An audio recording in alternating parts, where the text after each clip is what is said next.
You aren't going to have exams. Ethics, says Sibishri. Okay. What else? What are the key ones that we talked about? Dedication and concentration, sure. So these are a lot of, there are like thousands of skills, yeah. But what we've tried to identify are certain key ones, which absolutely are a must-have for a lot of success, right? Communication, says Mohammed. Mohammed, if you remember, it is communication, but if you remember the term we used, right, Nirupama, there you go. She got one of them, right? Critical thinking and problem solving, actually. So two of them, great. Thanks, Nirupama. And Mohammed, if you remember, communication, we had used a term in our first one there. Vidya got it, articulation, right? Articulation was the ability to put your thoughts into words such that the person who's listening to you understands it. Yeah. So articulation was the first session we had done. The next one, I think last time that we had covered was around critical thinking, right? I think problem solving is going to be the session next week, right? And so I'm going to take the third one in the middle, yeah, which is, curiosity and inquisitiveness, right? So that's the third skill that you will need to succeed. And by the way, let me just say, in a professional setup, all the people who are putting these funny emojis and thinking that they are funny, I promise you, you will be one of the first ones to be fired from your jobs if you resort to these kind of things in a professional setup. Yeah. So you may want to start practicing not doing those kind of things because they aren't really funny. Okay. It's okay to do it when you are with your friends and so on. But remember, a professional setup is very, very different. And here, what we are trying to do is trying to get you accustomed and used to how things work in professional setups. Yeah. All right. So remember, I said curiosity. Let me, I guess, share my screen over here. So the power of curiosity, yeah, and you will hear this when you hear a lot of people talk about successful folks, right? People who've been successful in their careers, they are extremely curious. So let me start by asking a question to, and again, please remember, there's no right or wrong answer. But what do you think? What does curiosity mean in your own words? What does being curious mean to you?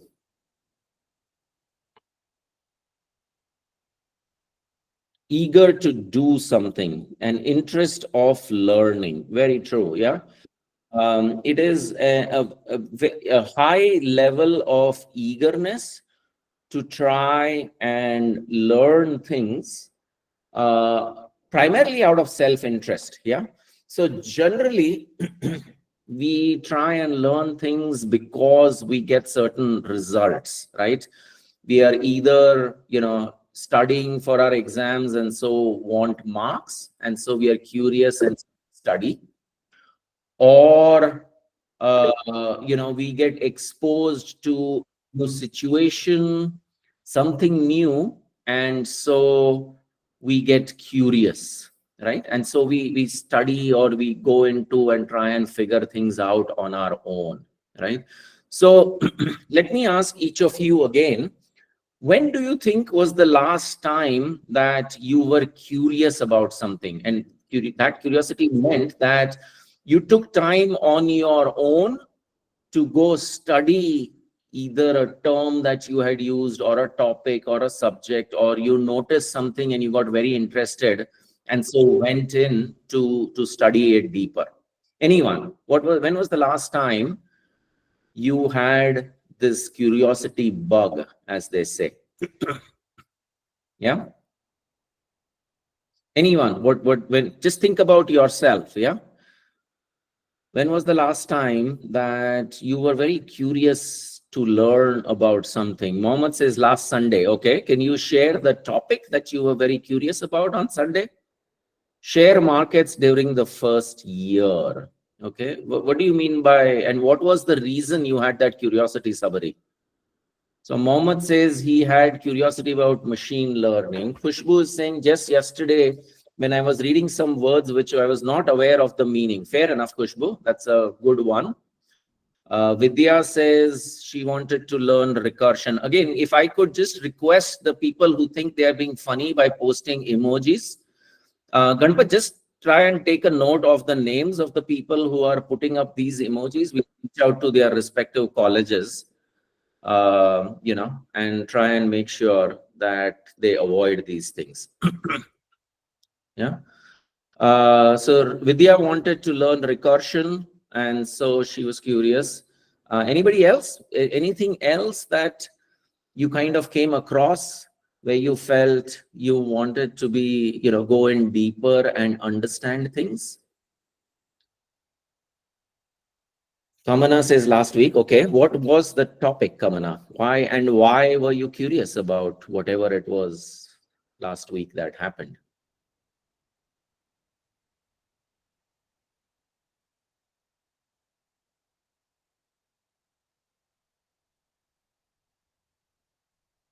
Anything, Kamana? Okay, so I'll give you another occasion where I promise you each and every one of you was curious. Yeah. Kamana was curious about the Korean language. Okay, very cool. I guess you follow K-pop or K-dramas a lot. But if each of you remember the first day in your college, right? When you were going to your college or university on the very first day, I am sure each and every one of you were curious because you wanted to know about the college, about who your classmates were going to be, who your friends were going to be, who the professors were going to be, what kind of a college or university you were joining, how were things going to be in that college, right? So that particular day was extremely curious for each and every one of you. Yeah.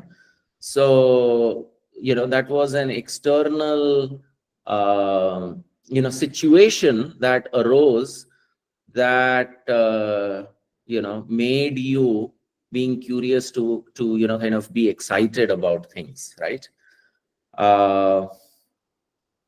So that's kind of curiosity, right? And we've covered kind of when was the last time. Now I'm going to show you a few sentences and I'm going to be very interested. I mean, show me a raise of hands. So there is a place where you can raise your hands if you are curious about the things that are shared on this screen, right? And let me read it out.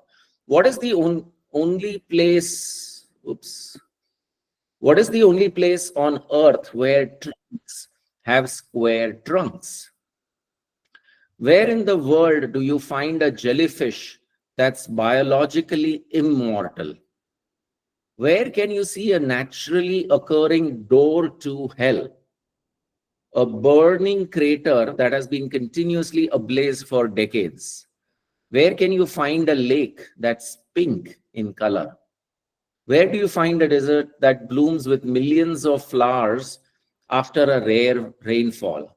And where do trees talk to each other through a vast underground network? So raise your hands if any of you are curious about any of those things that I just mentioned. Yeah. So far, about 4 people, 5 people, 6, 7. Okay.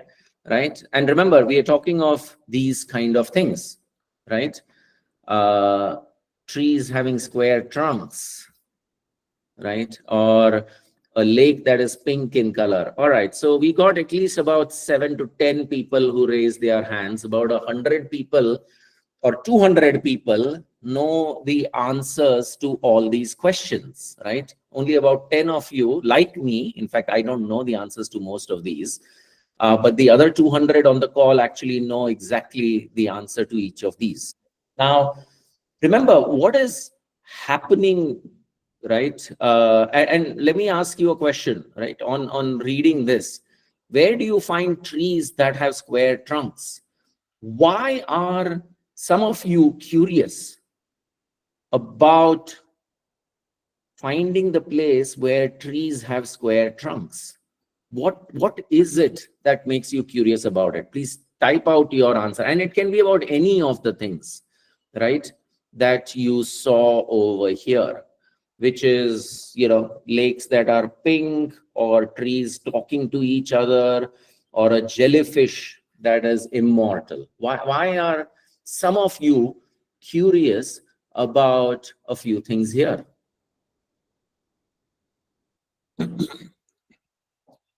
Why are you curious about some of these things? Some of you. What do you think? Go ahead, type out why you are curious.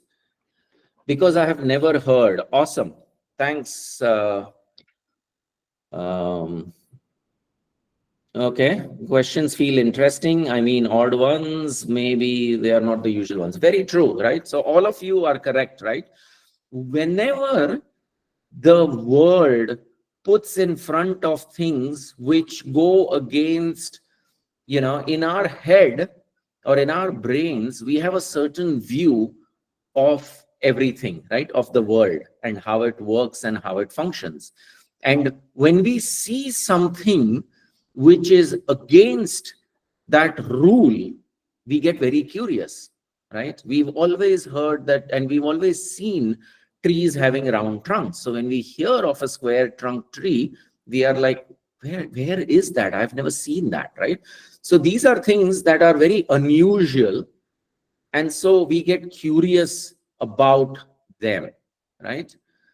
And so these are what is called as directed curiosity, right? Which is, there are things that we are not used to, and when something new pops up, we get curious, and so we want to, and the minute we get curious, what do? We generally, earlier we used to go to Google search and do a Google search. These days, most people will flip out the Perplexity app and use Perplexity to get the answer to some of these questions, right? So that's our urge, and we have this sudden urge of trying to, and some of you may get very curious and go down much deeper than just the answer to the question, right? So the question is, where do you find square trunks? Some of you may have a little bit of curiosity and so might go and find, where is it? Some of you might get even more curious and say, why is it that they have square trunks? How is it that these square trunks are developed, right? What caused it? Has it always been the case, right? So depending on your level of curiosity, you will try to go deeper and deeper into some of these things, right? Now, as I said, these are directed curiosity questions, which is that we get curious because we've never heard about it. Yeah. But now I'm going to show you some things which, right, all of us pretty much experience on a daily basis, right? And we take it for granted. Okay.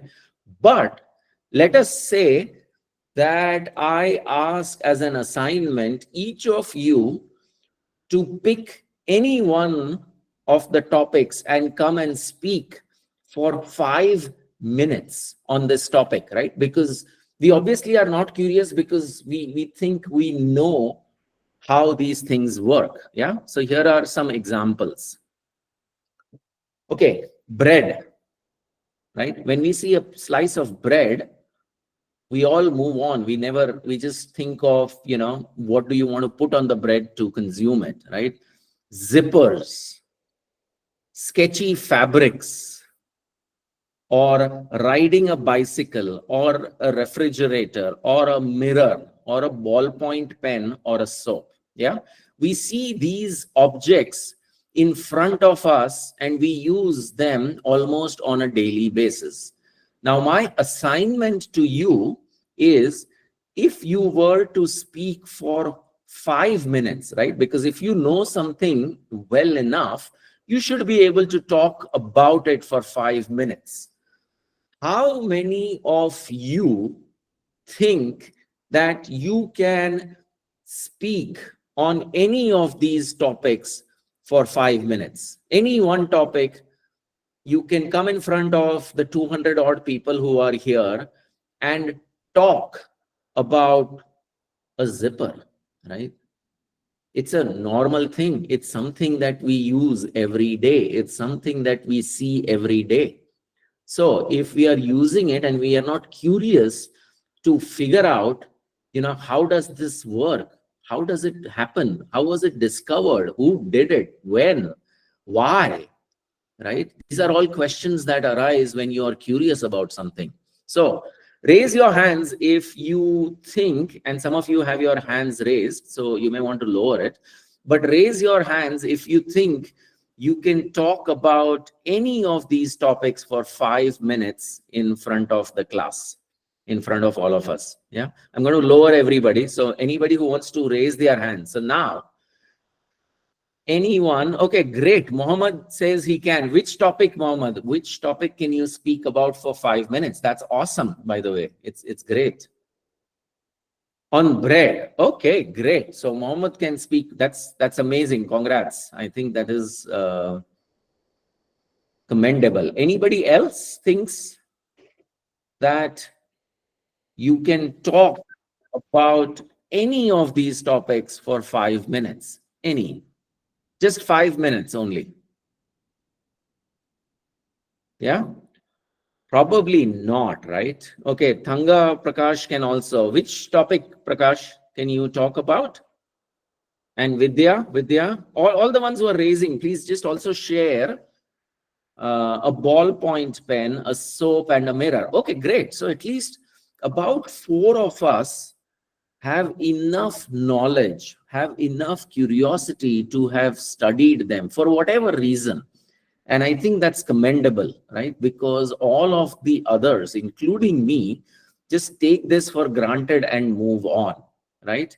Because we don't have a directed curiosity, right? This curiosity was there when we were a child, right? The first time you got exposed to using a soap when your mom asked you to take a bath and you saw a soap and she said, use a soap. Maybe as a child, you had a question. What is a soap? Why should I use it? Who makes it? Where do we buy it from? Right? But then we've forgotten about how is it made and what causes it to clean things up. Right? Is there any chemicals or what is the process and what is the manufacturing process? So when we were kids, we were extremely curious, right, about different things and would always trouble our parents or anybody older who was around about these things, right? But as we grew older and as we got used to, right, as you lead your life and you go through life on a normal basis and you see it every day, that curiosity disappears. That urge to learn more about it, to understand it better goes away, right? And because of that, we don't learn more. Okay. So anyway, so these were some examples, right? And now the question comes up, okay, so why is it also that it is beneficial to be curious, right? So there have been scientific experiments that have been done, which were measuring brain activity of people depending on their curiosity levels. And it was observed that the brain gets extremely active when you don't know the answer of something and when you go looking for the answer, right? That means that when you have some level of curiosity, your brain is being exercised a lot more and you go and there is activity that can be detected, right? So being curious is actually exercising your brain or giving that exercise that the brain needs, right? The other thing that was noticed was that your ability to remember things, your ability to memorize things, right? When you are more highly curious is much higher. So your ability to recall things suddenly increases the minute your curiosity rises, right? So at least scientifically, it has been proven that if you want to exercise your brain, the more curious you are, the more you force your brain to exercise and figure things out, the better will be some of these things, right? So these are again some of the, why should you develop curiosity, right? Because there is a gap, and the minute we try to fill that gap, right, when we are curious, right, it has been psychologically proven. There have been neuroimaging studies that suggest that your brain is being exercised, and there are more than enough evidences, and we will go through a few in the coming slides, that when you study successful individuals, right, when you look at what are the characteristics that defined people who were successful, one of the characteristics that comes across very clearly is that people who have been successful in their lives have been people who have a much higher level of curiosity that exists, right? And so, again, the question is to you: do you care about your career? Do you care about yourself? Do you care about being a successful individual that people look up to? And you can decide for yourself, what does that success mean, right? Different people will have different levels of success. But if you want to go down that path, one of the skills that you absolutely need to develop, right, along with what we talked about in the first session, which was articulation, along with what we talked in the second session, which was critical thinking, right, and techniques of developing critical thinking, the third skill that you better start working on is that of being a curious human being. Yeah. Let me pause over there before we go on to, curiosity. Does anybody have any thoughts or comments or questions that we want to discuss before we proceed?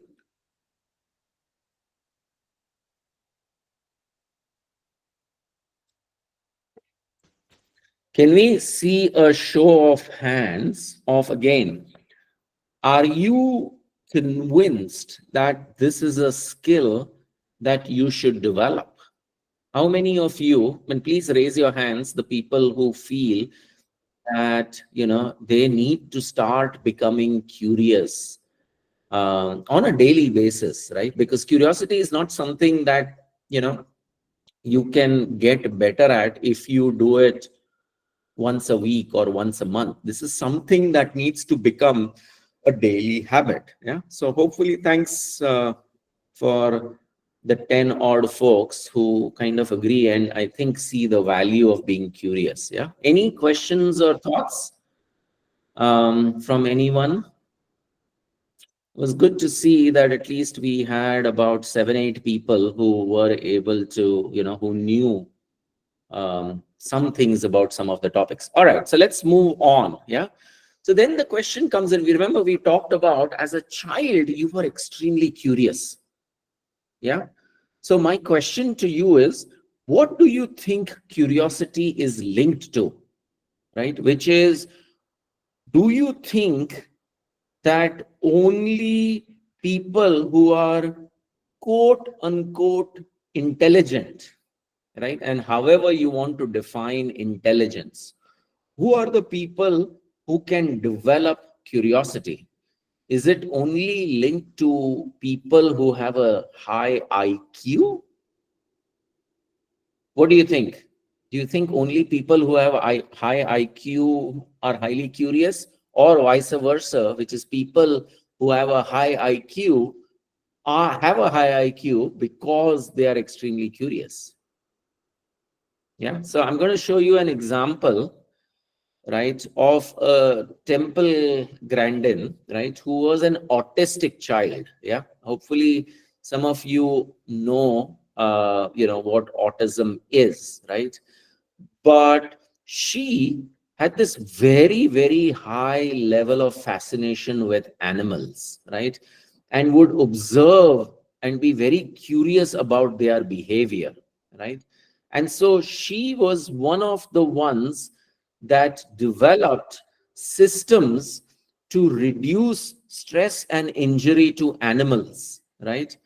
And today, when you see, like when you go watch a movie, right, you see that line come in many movies that kind of says that, no animals were harmed during the shooting of this movie and so on, right? So it primarily, the success or the reason why the whole world realized, right, and started understanding that animals also have feelings and need love, care, attention, right? And it is the responsibility of us as human beings, right, goes to this person, right? And it is not that she was highly intelligent. She actually suffered from autism, right? It was just that she was very curious about animals and how animals feel, right? So that's one example of, somebody who was not, you could say, highly intelligent, right, who had a high level of curiosity. Some of you might have watched this movie Super 30. Yeah. It was somebody who started this school of very poor kids, right? And who made it into IITs, right? He focused on creating a coaching center, right? He himself actually from a very humble background, right? And you can read more details about it, right? He was curious about maths, right? But he didn't have all the means, right, available to really go deep and study it, right? But he was very concerned about social justice, which is, why is it only people who can afford to go to, whatever, quota, or who can go to these high end coaching classes, why are they the only ones who should have an opportunity to get to IIT? Is it that people who are poor cannot make it to IIT, right? And he wanted to prove that wrong. And so he started this program and made it a huge success, right? Taking people from very poor backgrounds, right? And providing them the opportunity. So here is another example, right? He was just curious of, how can I do it? And resulted in success, right? So remember that curiosity has really nothing to do with either intelligence, nor about, what is your background, and do you come from a rich family, do you come from a, family that provides you with all the opportunities, right? Anybody, any human being, right? For that matter, I mean, I have a small dog, and that dog as well, right, is extremely curious. Whenever our doorbell rings, the dog immediately runs to the door to see who has come, right? So any human being, or quite a few animals also, demonstrate this skill of curiosity. It's just that as human beings, we have become or come to a phase where we only let directed curiosity, which is, let the world present new things to me, then I will become curious. I myself do not get curious about various different things that I see in my life on a daily basis, right? And I'm not going to go through all these examples, right?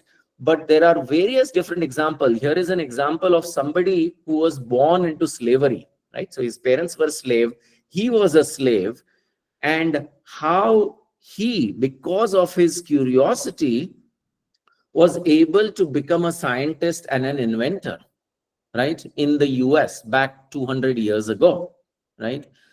Here is another example from India about a person who came from a small village, right, and brought in innovations around how to build pesticide spraying machines. Again, just simple examples of people from across the globe as well as India to show to you that curiosity can lead to even careers, right, and innovations for various different people.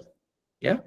Here is another question that we have. Oh, only people who are extroverted, who, are kind of party animals, who like to talk to people are curious, because, and introverts cannot, right? That's not true, right? Even introverts, I have seen many, many examples of people who have the personality of an introvert, right? And the classic example is that of Isaac Newton, who was an introvert, and yet, right, most of his discoveries came about because he was an extremely curious individual, right?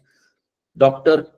Abdul Kalam, right, who, when I go to colleges and I ask people about role models across the globe, right, Dr. Kalam's name comes up in the top 3 Indians as people who, aspire to be like him, who look up to him as a role model, right? And he was somebody who demonstrated again this skill of being an extremely curious individual. Yeah. So what we've seen is life as we live it, which is on a daily basis, right? Only when you went to your college in the first day, or maybe the first week, or maybe the first month, were you extremely curious because you were getting exposed to new teachers, new subjects, new friends, new classrooms, new labs. So you were very curious about trying to learn it. But the minute you got familiar with all of these, right,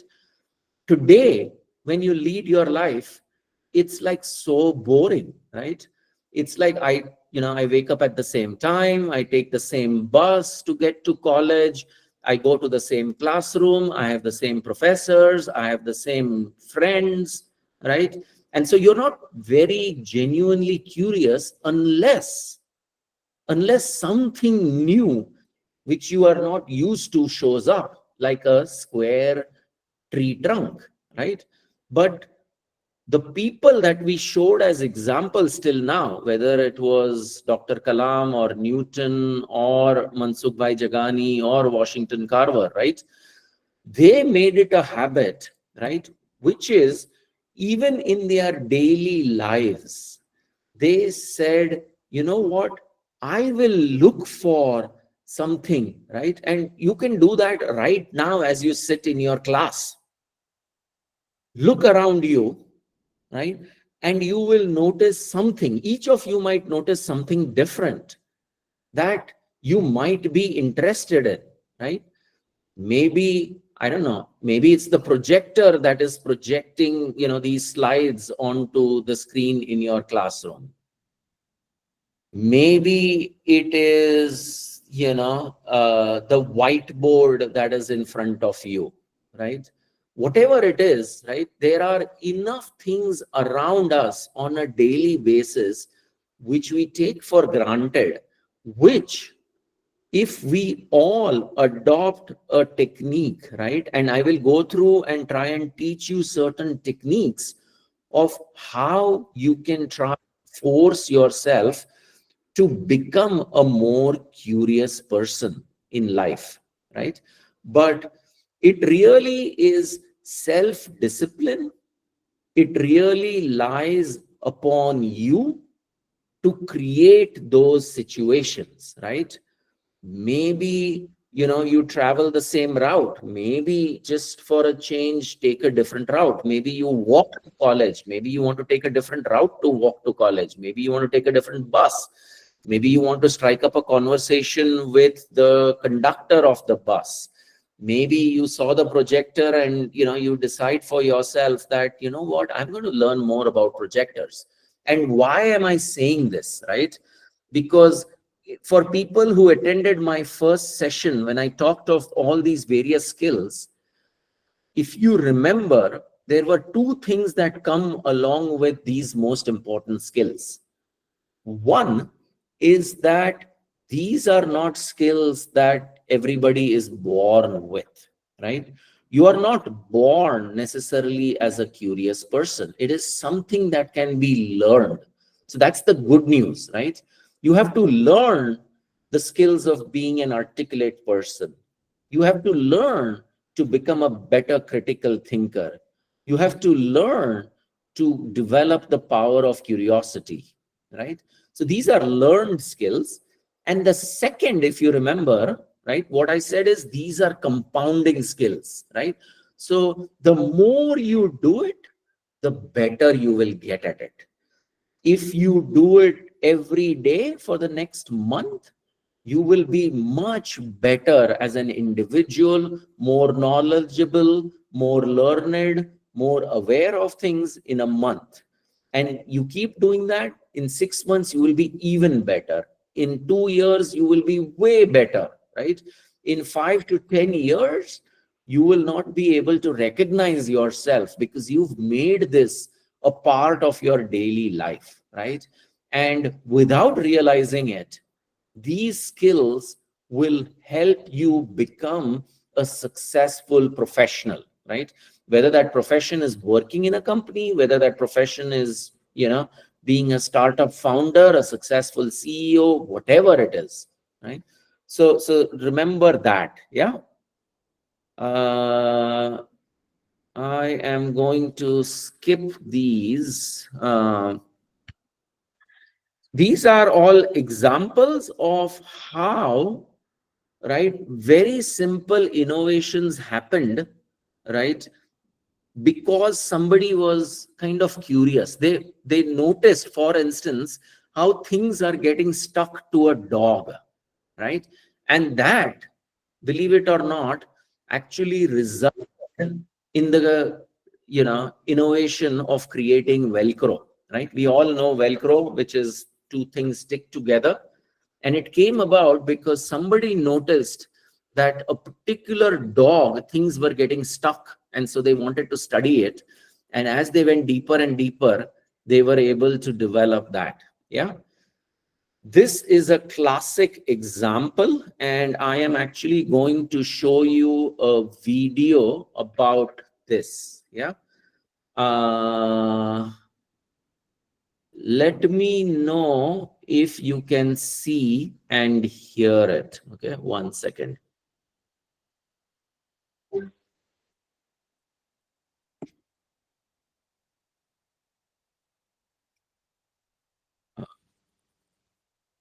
All right, I'm going to play this video about, again, somebody who was very curious and what it resulted in. Yeah, see you guys.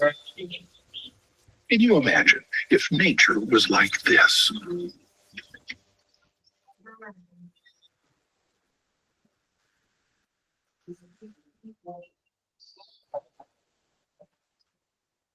Fortunately, nature solved this issue, and the kingfisher can dive gracefully into water with little or no splash. Nature perfected this design over many years, but Japanese engineers didn't have that time to come up with a solution to their bullet train sonic booms.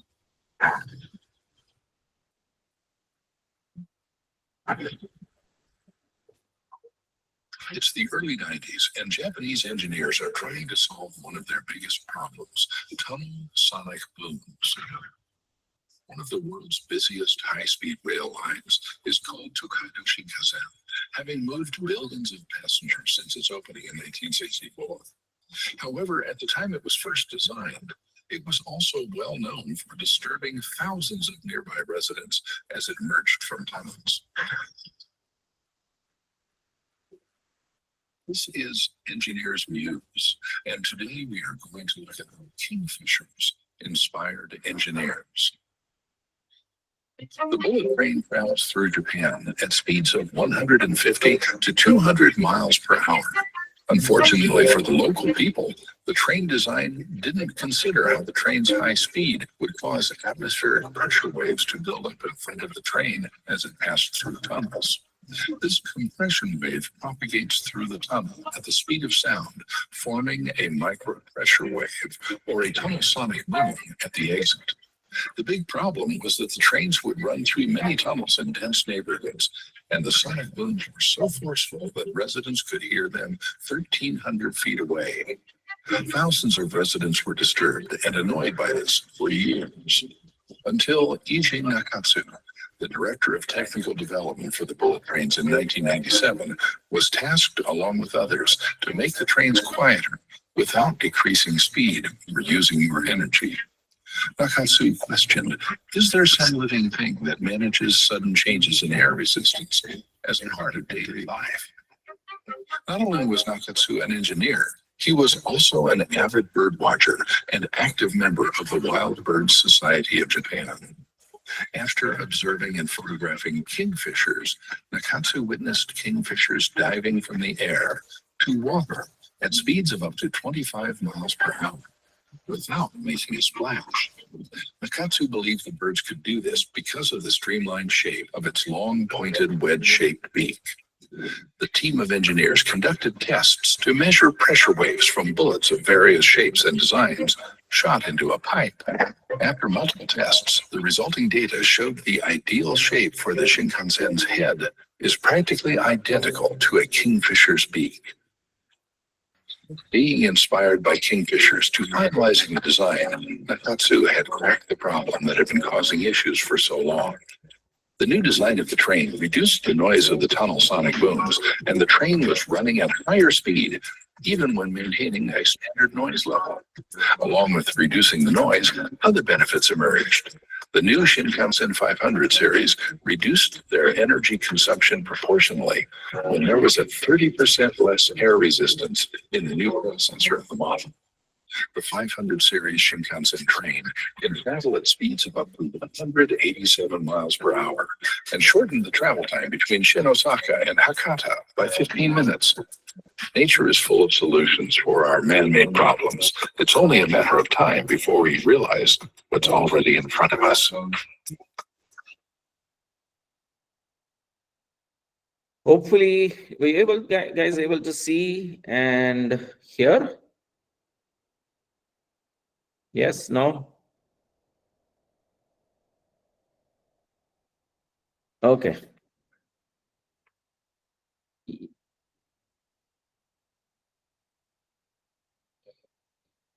Were people able to hear? Sorry, I didn't get that. I just saw Khushbu's answer, but I realized that was a while ago. Were you able to see the video? Hello?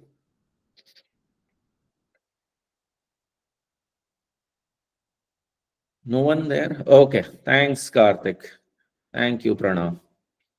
Okay, so you just saw, right, one person who is a bird watcher became curious about why does the kingfisher not make a sound or a splash when it goes into the water, and used that same principle to solve a problem that was plaguing Japanese for like tens of years, right? Again, just it wasn't necessarily something that is easy or for everybody, but that curiosity of not only seeing things. I mean, he probably had seen kingfishers for many years, but being curious about why or what helped him solve that particular problem, right? There is this classic example of how do you make glass which doesn't get dirty, right? So the water or dirt, when it falls on it, itself cleanses itself, right? And they have been inspired by the lotus plant, the lotus leaf that exists in nature. Yeah, so I'm not going to go through again. As I said, there are multiple examples, right? The most famous of it is, let me ask a question. How many of you know about owls, right? And what is special about an owl? Question for anybody. What is special about owls? They can see things at night. Okay, Sanika, that is true. What else? That is true. But there are some more things about an owl that are very special. What else?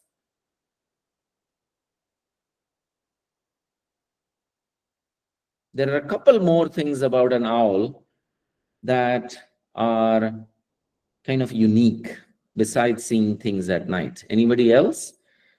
It makes no noise while flying. Arjun, awesome.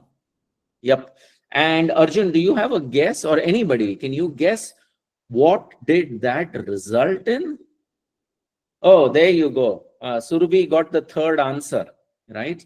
Which is the third unique thing about an owl, besides seeing things at night and not making noise while flying, is it can rotate its head 180 degrees, right? Both ways. So literally it can see 360 degrees, right? And as Alam says, right? The design of jet planes, right? A lot of fighter jets, right? Follow the shape of an owl, because that particular shape allows is so aerodynamic in nature that while it is flying, you obviously don't want a fighter jet to be noticed, right? And so the design of the fighter jet resembles the shape of an owl, right? So that way, if you are curious and if you start noticing things, you never know when and how things can be used, right, by you.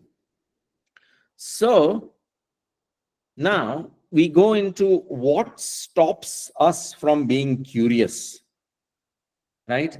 The first one is kind of, we all of us have this ego about, we know it all, right? And honestly, I'm not talking only to you. I personally also have this problem, right? Which is, I feel like if I've seen it daily, I know about it, right? And so that stops me many a times from kind of going in deeper. Yeah. And let's go to an example of what problems those can cause. Okay, can we see a show of hands? How many of you have heard about a company called Blockbuster? Have any of you heard about a company called Blockbuster? Okay, Tejas has. Great. Anybody else? Tejas, do you remember or know which company resulted in Blockbuster no longer existing as a company? Netflix. There you go, right? And so this is a classical example of ego coming in the way. Okay, guys. Blockbuster was the most successful video rental company in the world. Okay, anywhere you go in the US or Canada and many other countries, you could rent your movies from Blockbuster. And around came a small startup called Netflix. Yeah. Because of which Blockbuster today does not exist. Yeah.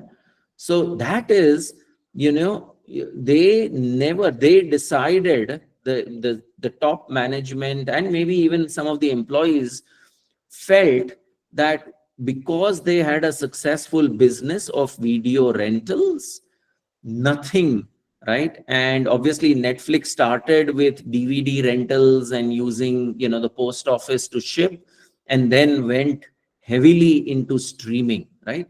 So there is another example. There is an example of your ego as a company coming in the way, resulting in you being wiped out. Let's take another example of a company. Uh, what do you think? What was the most successful phone company that existed about 15, 20 years ago in India? Why in India? It had 65% of the market. Nokia, right? All of you know, right? Nokia, like literally all of us had Nokia phones. And today, how many of us carry a Nokia phone, right?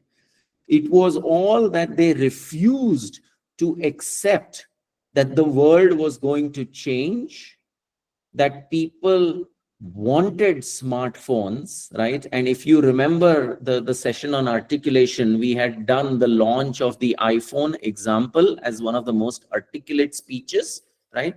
So here is another example of a company that was at the top, and because of its ego, it did not innovate, and today is pretty much not non-existent. Okay, the second reason about why we are not curious, right, and don't proceed with our curiosity, and this is especially true that we need to focus on, which is in India and in Eastern cultures, right?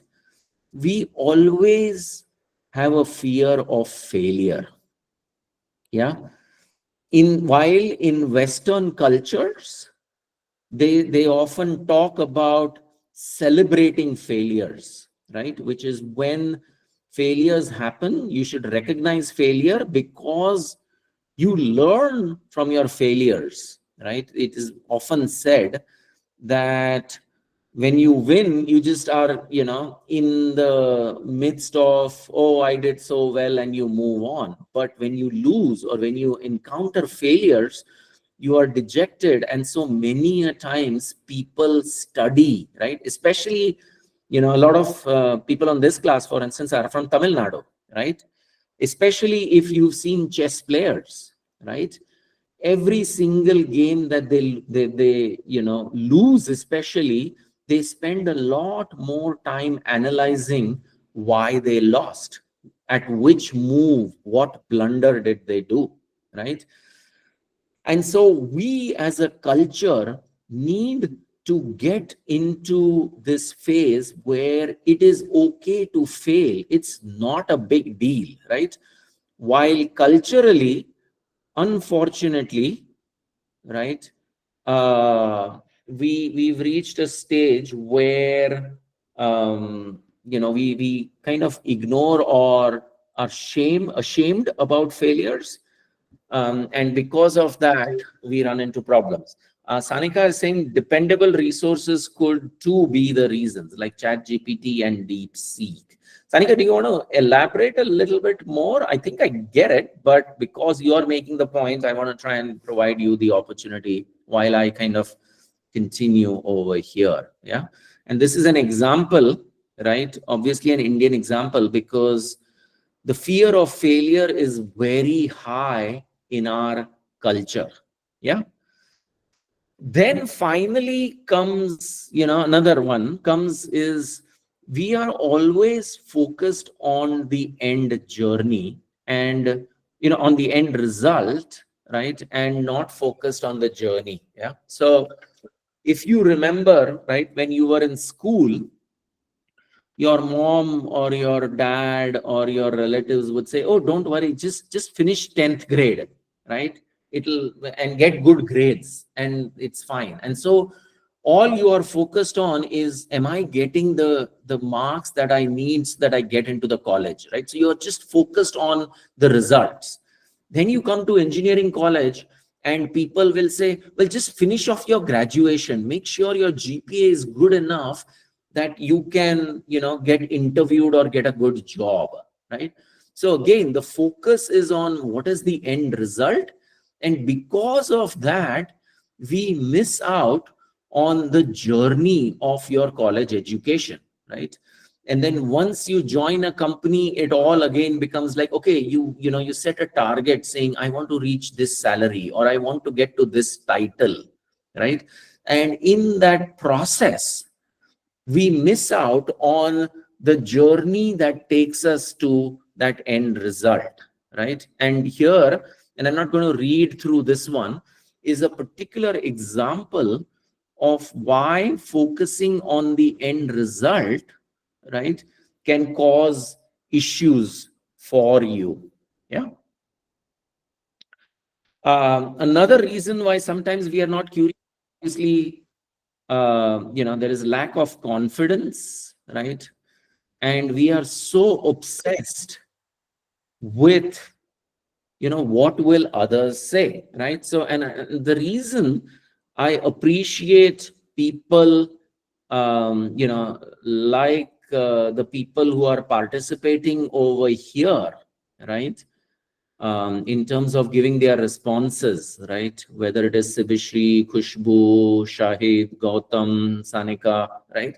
Because you are overcoming that fear that you have and trying to participate and learn for yourself. While most of the people on this call, even if we have a question, or even if we want to, say something, we generally hesitate. And the reason we hesitate is we are worried, what are my friends going to say? What are other people on this call going to think? What are my teachers going to say about me? Right? And because of that fear of judgment, right? That I am being, we always feel that people are here to judge us. But the reality is, nobody cares about any of us, right? Everybody is there caring about themselves. Nobody cares about what somebody says or how somebody looks, right? But that fear of judgment is causing us not to ask a question that we want to ask, not to say something which we want to say or share, right? And that is a problem. All right, so Sanika said something. People are depending on knowledge for money and not for educating, so that becomes a dependable resource, whereas the scientists, as you mentioned, were studying to make a change, not for money. Fair enough. Good point, Sanika. Awesome. Thank you. Right. So remember these things. Yeah, we are worried about failure. We are worried about other people judging it. We lack the confidence, and all of these things are only hurting you, right? It's not helping you, because you could have learned something more, right? But you are stopping yourself from learning because of this fear that exists, right? And this is another example that is given over there. Again, I'm not reading this because we've tried to explain it. We will share the slides for anybody who's interested. So you can look at real life examples, right, of what caused people not to be curious, right? And then we always, it is better, we feel, right? Let's say if I was to ask a question, yeah, and you are sitting in a classroom of, I don't know, 15 people, yeah, and I say, raise your hand if you think the answer is A, right? And you think the answer is B, but because 13 people have raised their hands on A, you are like, it's better that I be with the crowd than we stand alone. And so, even though you think the answer is B, you will raise your hand for A, right? So, because we like to conform, we like to be with the crowd, right? And that forces us into all these situations where the only person that is, getting harmed is you yourself, right? Kodak is given as an example, right, that ignored the digital camera, right? And how it took them so long to adopt, right? If you were to talk to people, if you talk to, your parents or your grandparents, right? Kodak, like, was a verb, right? People used to say, oh, let's take a picture, let's take a Kodak, let's have a Kodak moment, right? And today, this company practically does not exist for what it was known for, right? Because they just wanted to conform to what they were good at. And they refused to accept the fact that the world was moving digital. Yeah. Okay. So now, so we've kind of studied curiosity. We said, as children we were curious. As children we used to learn as curious. When you are curious, you learned about, curiosity is good because your brain is getting exercises. You learned about, you know successful people who were curious. You learned about why we are not curious. So the question next to ask is, does curiosity actually really matter? Does it matter? Who cares, right? So let's start with an example of, okay, so tell me, what do you think this is? Number one, what do you see on the screen and what do you think this is? Anybody? What do you think this is? First, let's take a simple question. What is this? Please type it out. What do you see here? What is this called?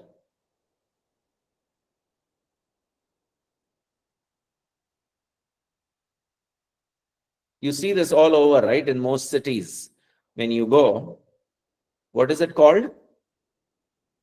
People should know this, I'm sure you know. Again, remember, nobody is sitting and seeing who gave the answer and who didn't give the answer, and nobody's giving the answer. So billboard. Thank you, Nirupama. Thank you, Mohammed. Right? So this is a billboard. Yeah. Can you guess what is this billboard saying? Or two questions. Who might have put this billboard up and what might be the reason? Let's start with, who do you think this put up this billboard? Any guesses? Or why? Who, why is this billboard and what is it saying? What are they trying to do? Just any thoughts, any ideas on what is this billboard saying? Why are whoever has done it, why have they put it?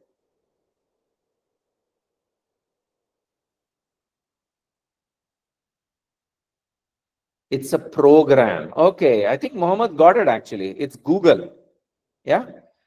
So Google put this up on the San Jose to San Francisco highway. Yeah.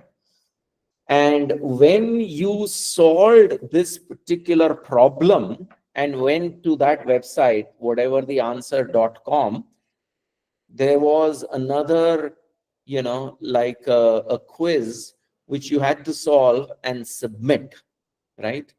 So what was Google trying to do over here, right? Google was trying to give a message that the first and the most important skill that we look for is curiosity.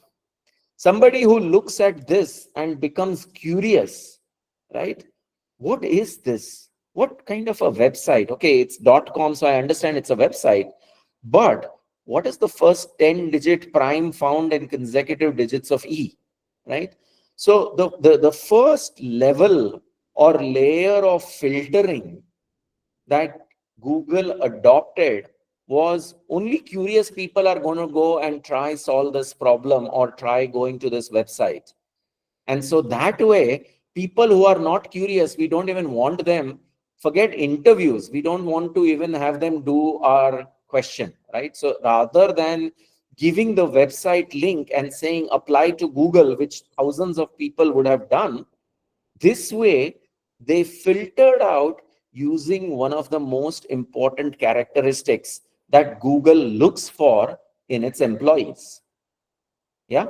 So that's a classical example. If any of you wanted to work at Google, you have to remember that the most important characteristic for them is that you need to be curious. Yeah. Okay, let's take a second example What do you think this is? This is very, very famous. I am sure each of us have studied it in our schools. Just tell me anything that you know about this, right? What is this? What did it result in? And why is this so important? Anyone remember? You studied this in school for sure.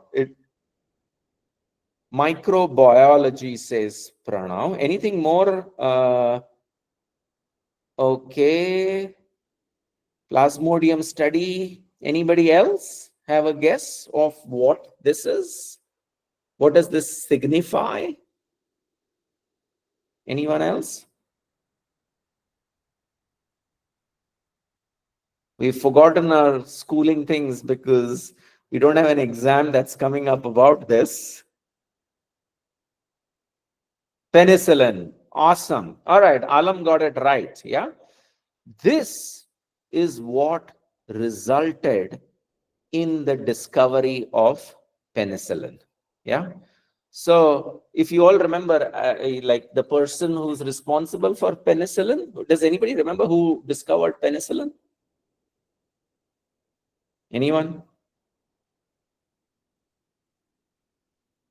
Yeah. Penicillin was Michael Faraday, right? So the situation was he was a scientist. He used to, do tons and tons of his experiments, right? And he left petri dish in his lab because he was going out for the weekend with his wife. He came back 4 or 5 days later and he observed this on the petri dish. Now, what would most of us do, right? When we see this, we will take it to the sink and wash it off. But he suddenly noticed and saw that there are some areas where the fungi are not getting developed, and he got very curious as to why is this happening, right? And he went deeper and deeper and deeper, and that eventually led to the discovery of penicillin, right? Again, the sign of what can happen if somebody is curious about things, right? So again, these were a couple of examples of real world curiosity that can result in outcomes. Yeah. Now, the question comes up, right? Today, as we stand, right? Everybody is talking about AI agents. Everybody is talking about agentic workflows these days, about if you read the latest GPT release about the research model, or obviously, the DeepSeek reasoning model and so on, right? Now, each of you should at least be curious enough to have an opinion about, what do you think, right? Should you fear AI? Should you use AI? What is your point of view about AI, right? Because in the end, one of the biggest things that as human beings we have for ourselves is the fact that we have a brain that can think, and hence we should have an opinion, we should have a point of view of various different things. Yeah. All right.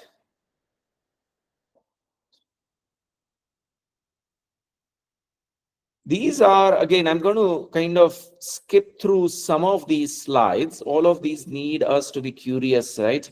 So if and you will hear a lot of these things about, becoming curious, right? When you go join a company, you will hear your boss talk, or the CEOs or the C-level people will come do a town hall in front of all the things, and they will keep talking about, what, you need to think outside the box. That is a very, very common phrase that is used in the industry, right? And again, you will find that people who are curious and are, will be better at, will be classified as being creative and innovative, right? Again, these are these buzzwords that are used in companies that we are trying to demystify, right? We are trying to make it simple, because when somebody says think outside the box, when somebody says we have to be as a company innovative, what does it mean and how do you become that, right?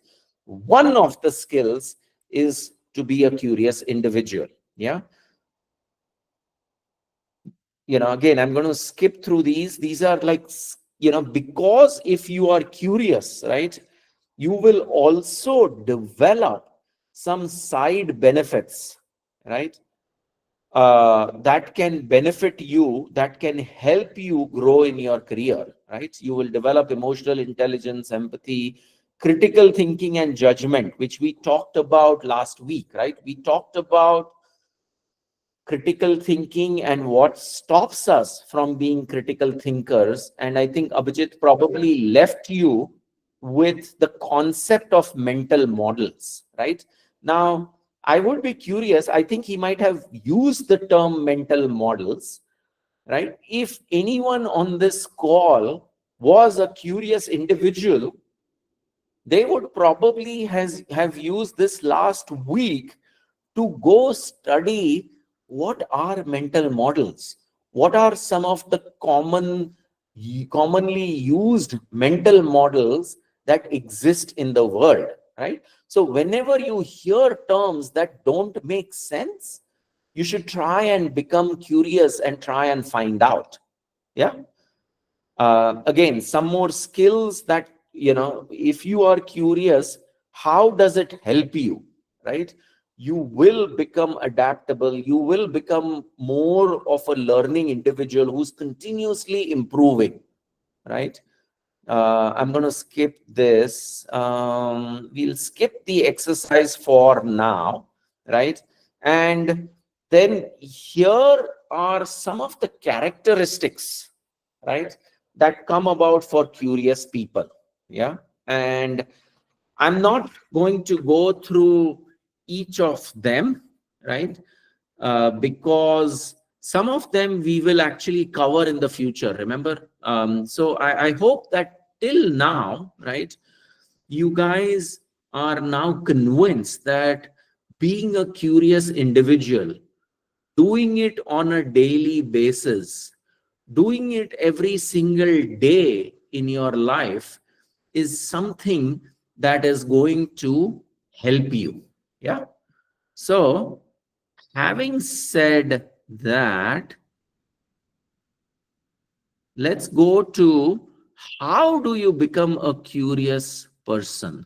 Yeah.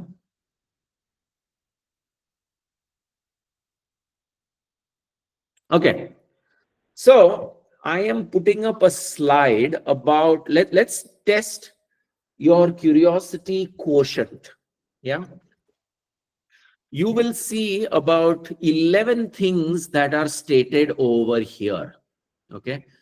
One of the other things that we have a strong opinion about is what is called as point of view, right?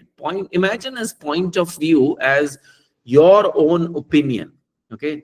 The exercise we are going to do over here is I want all of you to read these 11 statements and then ask yourself the question, okay, do you have a point of view, which means that can you stand in front of all of us and speak for at least 5 minutes with your opinion on any of these? Yeah. And so then grade yourself, right? So if you are able to do one of these topics, you know that you can stand in front of a class of 100 people and speak for 5 minutes on one topic, give yourself 1 point, right? If you are able to do it for 4 topics, give yourself 4 points. If you are able to do it for 0 topics, give yourself 0 points, and that's okay, right? But let me pause here. I'm going to be quiet for a minute or two, and I want you to read these 11 statements. Think for yourself which of these topics can you speak for 5 minutes in front of 100 people and then figure out how many points you have. Okay, I'll pause now. Please go ahead and read.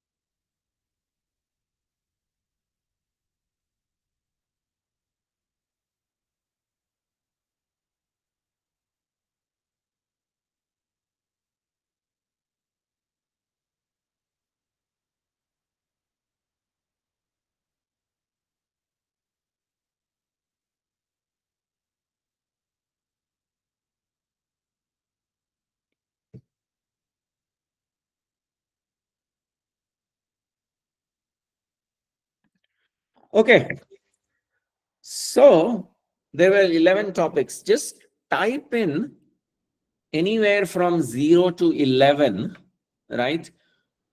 How many points did each of you give yourself? Yeah.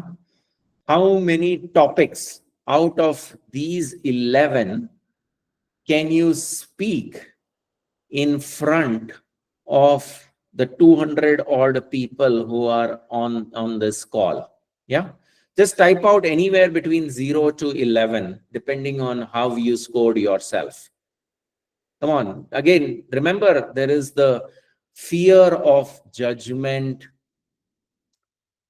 that we have that we need to overcome, because honestly, everybody is only thinking about themselves. I promise you, nobody is thinking about you on this call, right?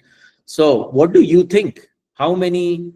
Okay, Mohammed said 4, which is unbelievably awesome. Sanika said 6.5, which is also pretty incredible. Others, we have 200. Alam said 3, no problems. That's also pretty impressive. Karthik said 5. Oh my God, you guys are pretty incredible. I must say that. Most colleges, Saran said 8. Okay, should we call Saran? Ajay, I love that. Ajay says 0, which is the reason I love that is because he's honest and truthful to himself.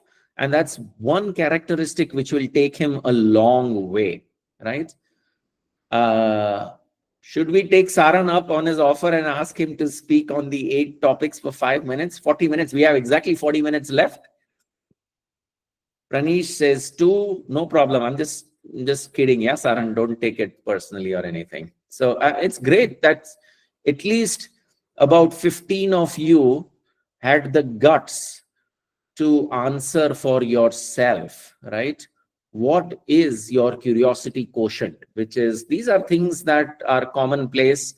We all hear about it, many a times. We all need to have an opinion, right, about it. And opinion doesn't mean, yes, it's good or bad. An opinion means a studied opinion that we can articulate at least for 5 minutes, such that we come across as being intelligent, right? These are signs of people, right? The people who are answering over here are already showing the signs that they are more prepared and more ready for joining the workplace than the 200 others who are quiet, right? Because remember, some of the volunteers who are conducting these classes are actually working at companies or have companies which are going to be hiring some of you when you graduate. Yeah. So this is giving you a head start and helping you be prepared. All right. So this is an exercise, but we're going to skip this exercise. Now comes, let's get into, okay, so how do I become a curious person? Yeah. How do you make this a habit? Okay. So first thing is, actually the interesting thing is, in this day and age, learning is easy, right? Because we have so many tools with us, right? Whether it is YouTube, whether it is podcasts, whether it is Spotify, whether it is Medium articles, whether it is newsletters, right? Enough ways that we can learn. So learning is actually easy, right? What is difficult is having the motivation or having the discipline to make this into a daily habit. That is why most people are unable to develop this skill of curiosity. It's not because I don't have ways of learning, because I'm not self motivated. It is because I am not self disciplined. It is because I can't do it every day. I am unable to take out 15 minutes, 30 minutes to learn something new every day, right? And that is the main reason why it doesn't become a habit, right?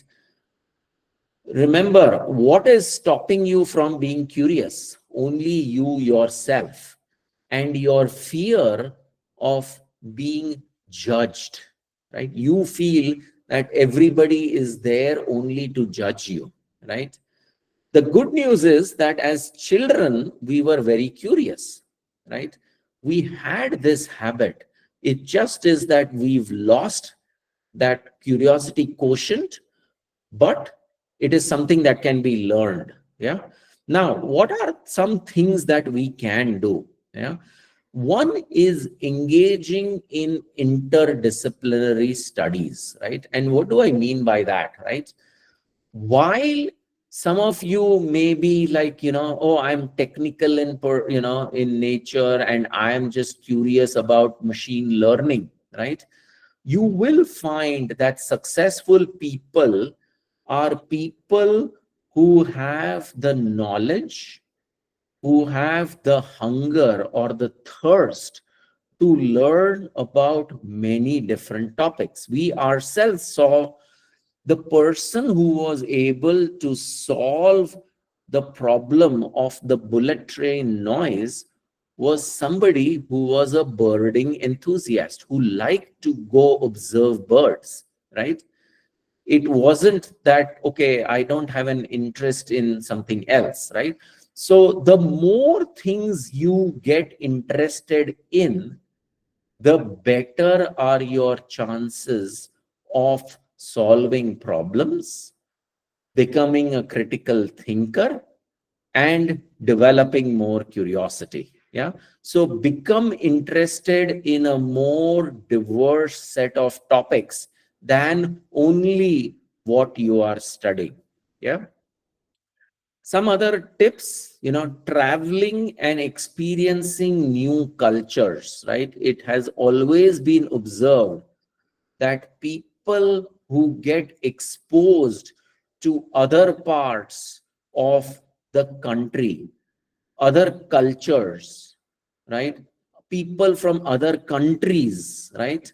The more exposure you get, the more broader will you be in your thought process. So if you are getting the chance, to go somewhere, I don't know, if you are in Tamil Nadu and your parents are traveling to some place in Kerala, or I don't know, going to UP for a whatever religious something or wherever, right? You should go, because the more exposure you get to more different things, the broader you will become, right? And your ability to connect with people from different backgrounds, right?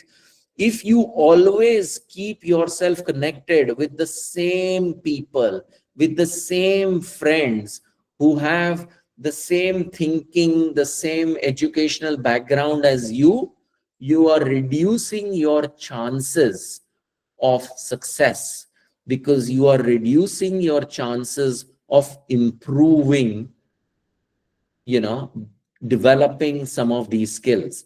So the more diverse you are, the more topics, more different types of friends, the better are your chances of success. Okay, so now we are going to get into, so how do I make it a habit? Yeah, I'm going to give you, so one thing to do okay, is always have either a notepad or on your smartphone, make a note. Always, always, always have a list, a running list of, let's say, 10 things that you are curious about. Yeah. And so, for instance, right, I put up at the start about 5 or 6 different things, right? Lakes that are pink, trunks that are square, many other things, right? Or I have probably talked about different things that you are not aware of, right? We said mental models, right? So whenever you hear or whenever you see something, right, just make a mental note of it. Just go and write it in your list, and at least always have like 10 items listed, right? And then when you go home or whenever you have time, right, and instead of watching the next episode of whatever serial, try and give yourself 30 minutes and say, oh, let me look at my curiosity list, right? At my curiosity quotient list, whatever you want to call it, give it a name for yourself. And whenever you encounter something which is different, whenever something comes to your mind, just make a note of it, right? And always have this running list. And whenever time permits, or make it a habit to say that, what, every day from, I don't know, 9 p.m. to 9:30, I'm going to spend on my curiosity quotient list, right? Take any topic from here, for instance, and go deeper on things that interest you. And every person should be having a different list. Every person needs to have a list which they feel very strong about. Yeah. So that's one way you can try and make it a habit. Yeah. The other way, there are some others, right? There are 21 ways, but we are not going to go through all of them. As I said, these are slides we'll share. Here's another 2 or 3 that you can do. Yeah. Ask yourself why 3 times a day, right? Because the why question is one of the most insightful that allows you to go deeper, right? Why is it like that? Why do we need to, get that grade to only apply? Why, right? Another thing to do is maybe you get into question of the day. Every day, ask yourself one question. Just think about it, ask yourself the question, and then go spend time trying to find out the answer, right? Or create a challenge that I'm going to learn one new word every day, right? So these are just some techniques that you can use to try and force yourself into becoming a curious individual, right? And hopefully, we've talked enough about the advantages of becoming curious. And I do have the answer for one of the things, right? Which is, where do you find square trunks, right? So it's in a place in Panama. It's called Anton's Valley. Now, so some of you got the answer, but some of you are going to be inherently curious and take this answer to the next level to say, why?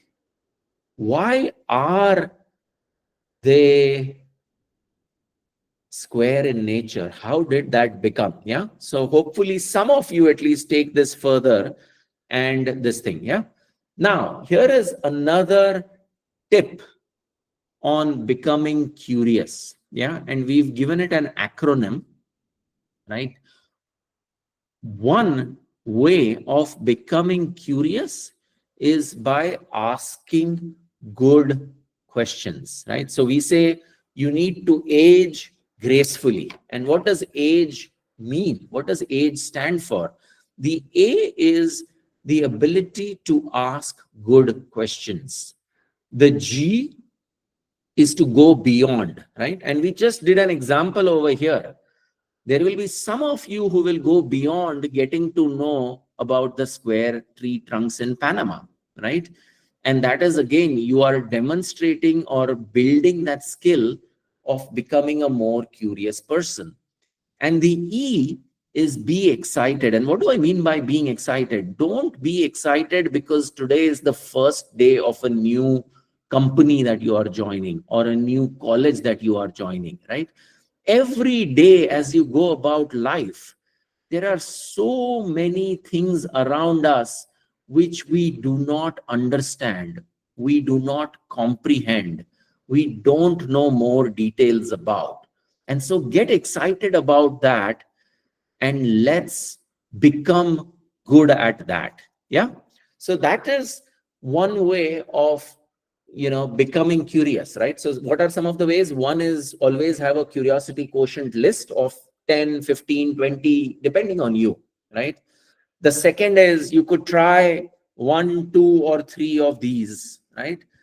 The third technique is start by asking good questions, go beyond, which is just go deeper into a topic, and always try to be excited of things around you rather than leading a very boring humdrum life. Yeah. Now, the next topic, in fact, we have an entire topic which is called being inquisitive. Okay. Because the thing is, how can you ask good questions? You suddenly cannot ask good questions, right? You have to start by asking questions first, right? And most of us do not have the habit of asking questions, right? But before I go into being inquisitive and how to try and develop, we won't be able to do an entire session on it. I'm going to pause over here and open the floor up for people to either ask questions or any thoughts that you have about whatever we've talked about so far.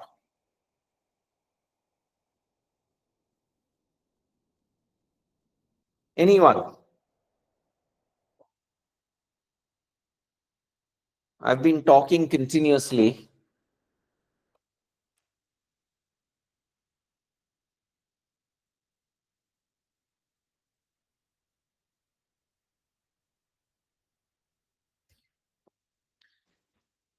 Anything around either inquisitiveness, curiosity, anything?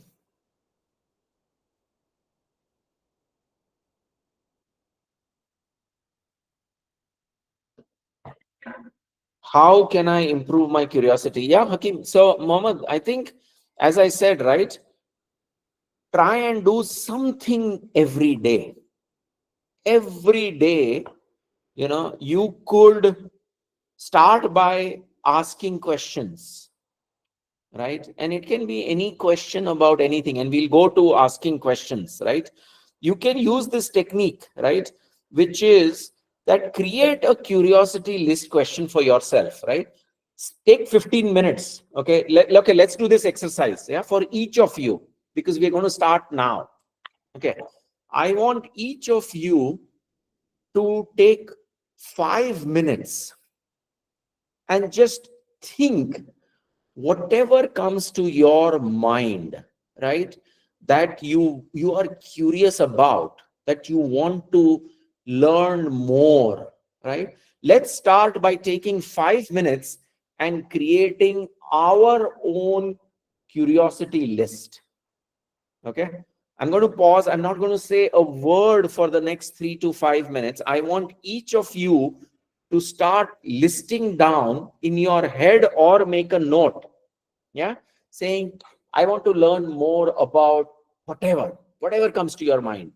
Start now. Let's start by creating a list. Yeah, start writing down. I'll ask a few people randomly to tell me what they thought about. Yeah, so we are going on this exercise of creating a curiosity list. Let's go.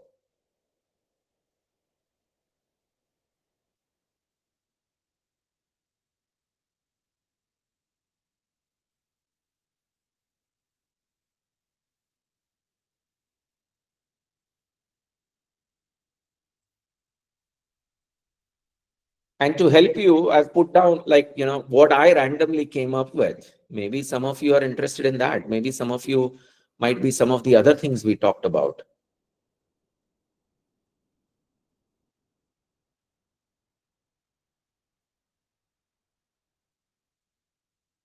Here's the other list. What do you want to learn more about?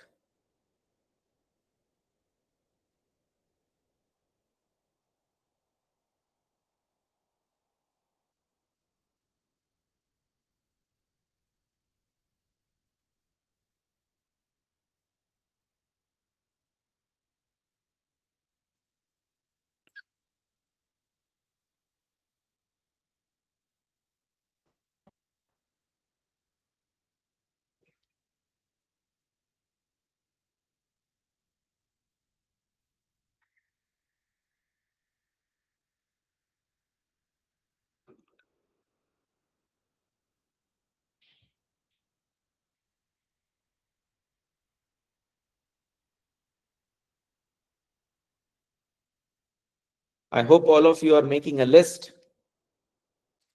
I'm just going to pull randomly some person from the audience.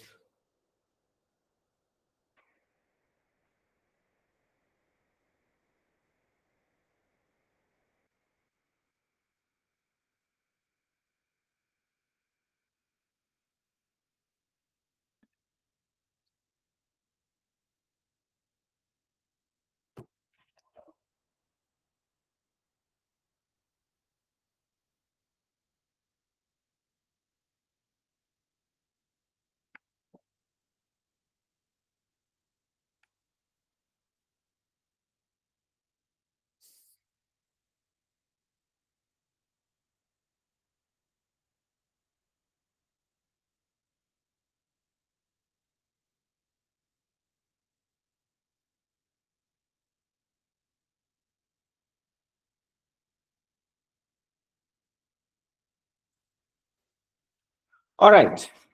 Let's see. Anybody wants to tell me how many items you have in your curiosity list?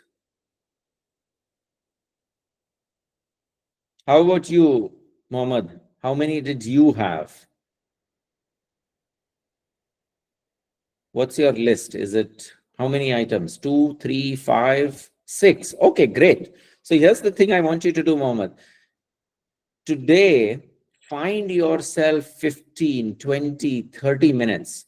Take one item from that list, yeah, and go deeper. Study it deeper, understand it, watch YouTube video, watch an interview, read something, right? And then tomorrow, same time, take the second item and keep going deeper into it. And then whenever you encounter something new, add it to this list and keep a running list and keep time for yourself. Yeah. How about others? Did anybody have more than 6 items in their curiosity list?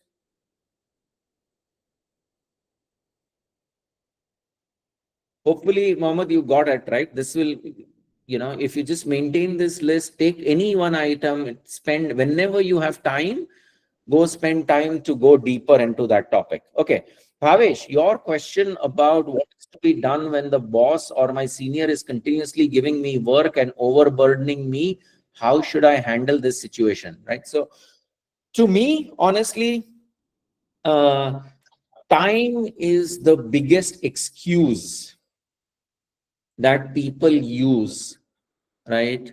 And it is a sign to me of people who are not, well organized or are not planning the time, right? Everybody you talk to will say, I have too much work, I have too less time, right?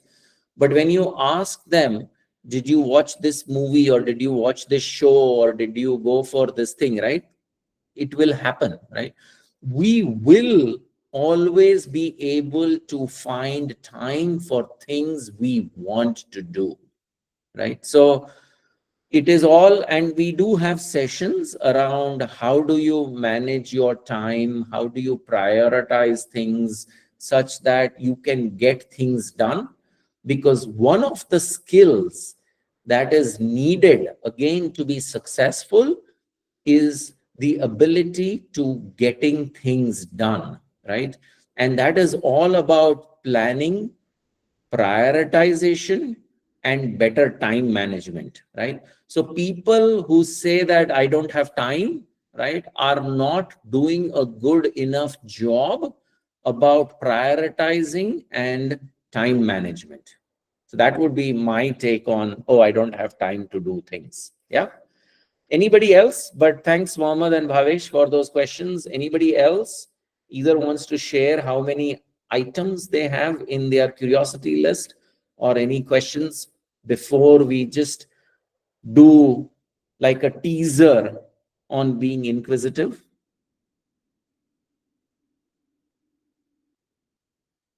No? All right. Let's continue on. We said asking good questions, but as I said, you cannot ask good questions immediately, right? You have to start first by asking questions, right? And we are seeing this, right? We have 215 people, and and I had 2 questions, right? So imagine this: there are 200 plus people who have no questions, right? Which is again a skill that is absolutely needed in the real world, right? And why do I say that? Let me ask a question. How many of you think that when you go join a company, they are going to give you a book or a manual to read, and then the boss is going to come to you and say, okay, let me ask you questions, and you have to give the answers? How many companies in the world do that? Zero. I can guarantee you it's zero, right? So what is going to happen when you go to a company? What is the company going to tell you to do? What do you think? When you join a company, when you start working, what is it that your boss is going to come and tell you? Hey, Bhavesh, hey, Mohammed, hey, Sanika, do this. What are they going to tell you? What are they going to come and tell you? What is your boss going to instruct you? What is work going to be? It's not you have a timetable. It's not you have to go sit in a classroom. It's not you have to listen to a lecture. It's not you have to study. It's not you have to find the answer to the questions they are asking. So what is it going to be? What is it that companies are looking for?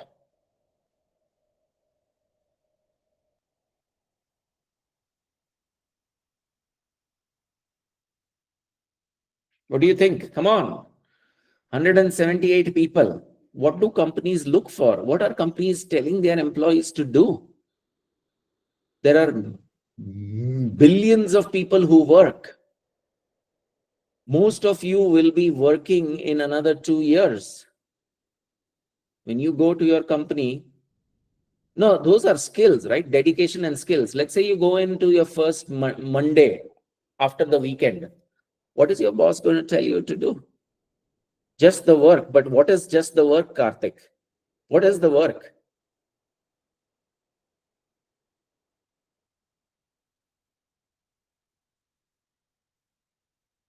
What are companies looking for? New ideas, not from new employees. They look for new ideas from people who've been there for a while, right? But essentially, companies are looking and they are going to give you a problem and they are going to say, solve this problem. They don't look for they look for expertise, but they are going to give you, when you go into work on Monday, the boss is going to come and say, hey, we have this problem, right? The problem could be we have to develop something new. The problem could be there is something in production that is crashing. The problem could be this particular customer is screaming, right? So they are going to look at problem solvers. They're going to look at employees as being problem solvers, right? So when they look for problem solvers, they are not expecting that you have the answer, right? If they say there is a crash in production, or this customer is screaming and you need to get onto a call with the customer. What are you going to do to solve the problem? How do you solve problems?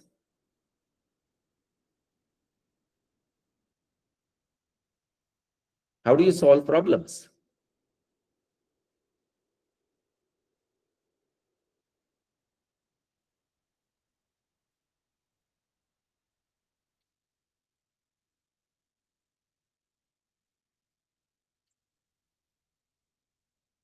How does somebody solve a problem?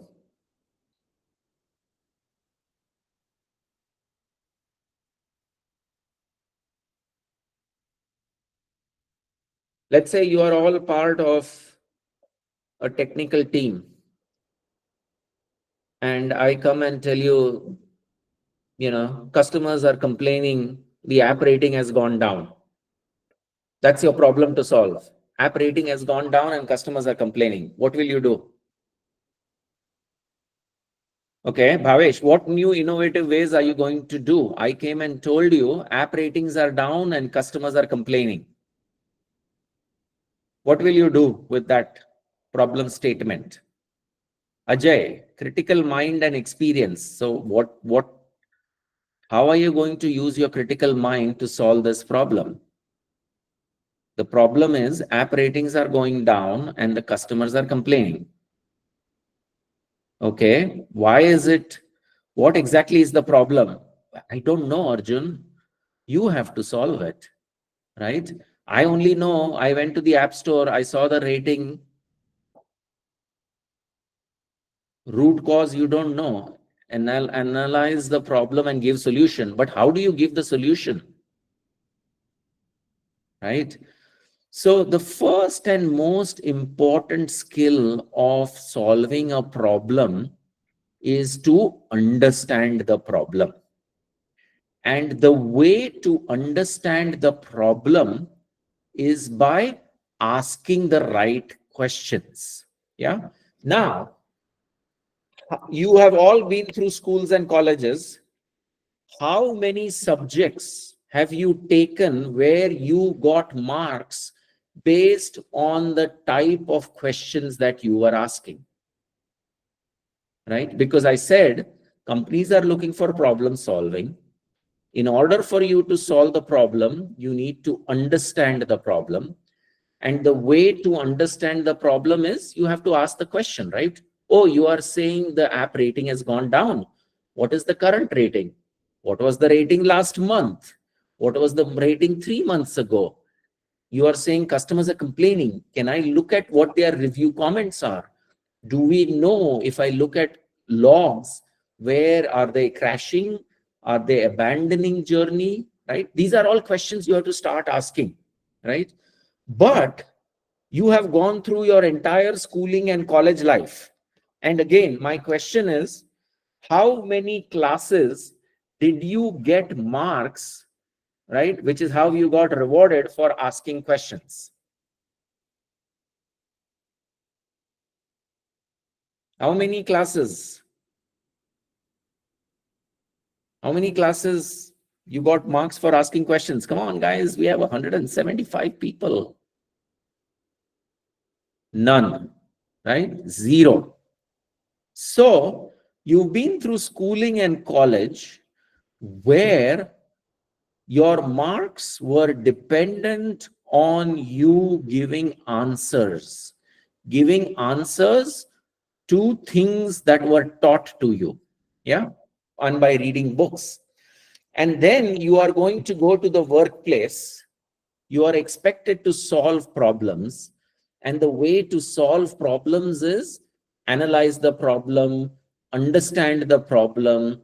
And in order to analyze and understand the problem, you have to ask questions, right? In order for you to develop curiosity, you need to ask good questions, right?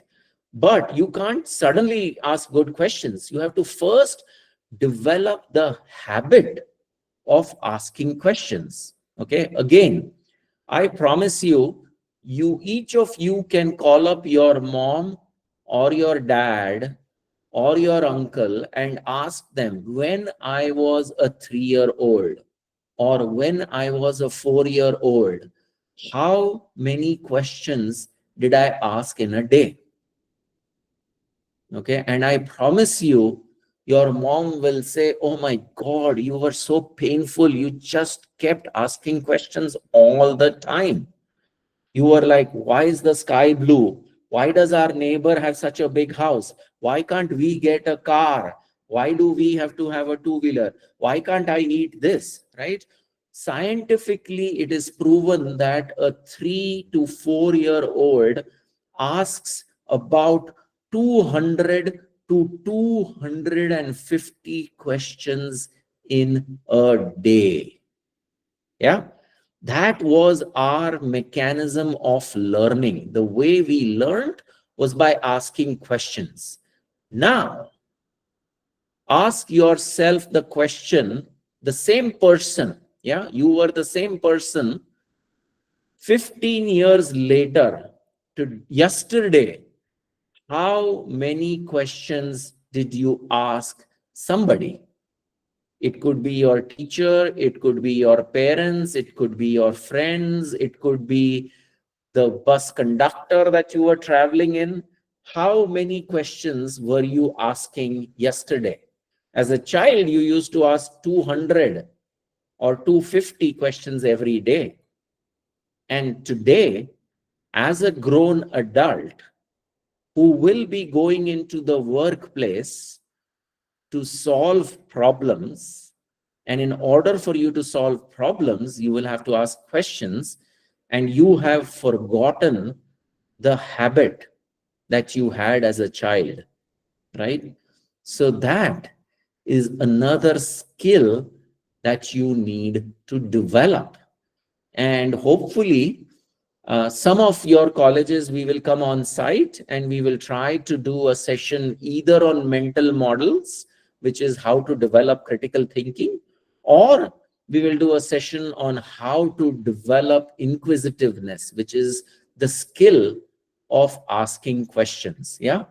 I think we are almost towards the end, so I'm not going to go more, but I hope that some of you, right, have gotten the realization that you need to develop some of these skills in order for you to be ready for your professional lives, which will be starting in 1 or 2 years.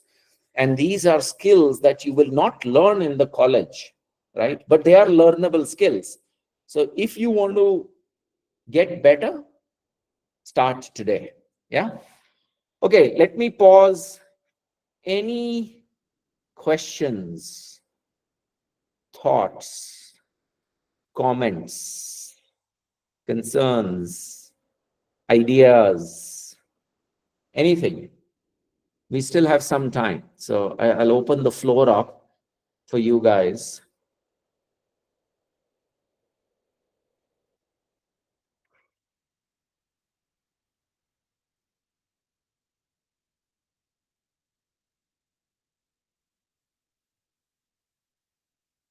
Anything. Remember, success. By the way, there is a poll that is open. Can I request whoever is still online to go to the poll and answer which college are you a part of? Yeah. So far, about 44 people have taken the poll, but we do have 164 people. So please take the poll about which college or university you belong to. And there are two lists, yeah? So there is a first list of 10, and then there is a second list of 4 more. Please make sure you answer the question about which college you belong to.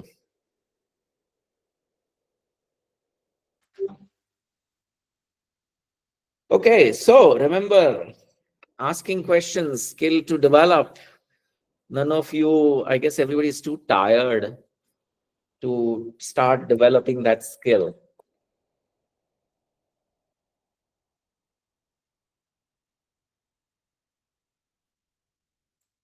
All right, so let's end it there then. Thank you for all of you who participated and were active throughout the session. I think you already are demonstrating your capability or your skill.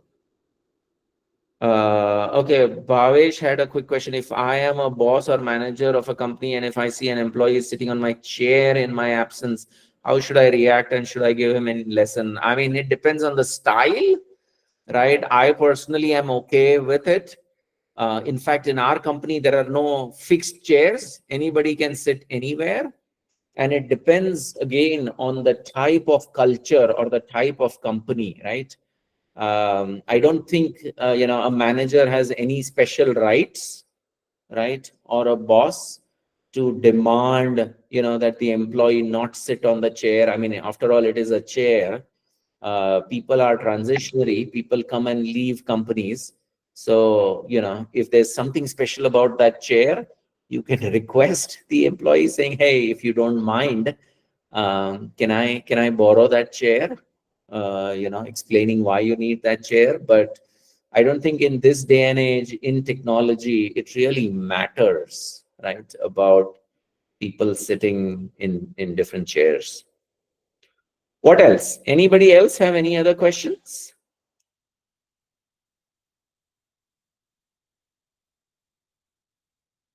Okay. Uh, Yeah, I think Karthik, that is a good point. Yeah, even we do that, right? There is a reason why we don't like people calling other people sir, right? The reason is like, one of the first things we tell employees when they come join our company is please call everybody by their first name, right? And the reason is the minute you say Nayan, right, you are talking, automatically, psychologically, you are thinking of him as a friend. The minute you say Nayan, sir, you already are guarded, right? And so you're not going to be open. So in a lot of new age tech companies, everybody is referred to by their first name. So good point, Karthik. Pranav, how to think if it's a good idea to start gathering info on something? So I think, Pranav, again, you could, one of the things that you could do is try talking to more people if you have an idea, right? Talk to your peers, talk to people who you consider are experts in that domain, right? So if you are thinking of machine learning or want to do something, go to a person who is considered a machine learning expert and talk to them and say, if you don't mind, I would like to have a conversation with you. I think I have an idea, but my knowledge and depth on machine learning is a little limited. And so I wanted to, run that idea by you to see if you think that this is a good idea, right? So here is my idea. What do you think? Can you please give me feedback? So talking to more people will obviously help. Yeah. All right, I think it's 12. I will end the call now. Again, thank you for all the people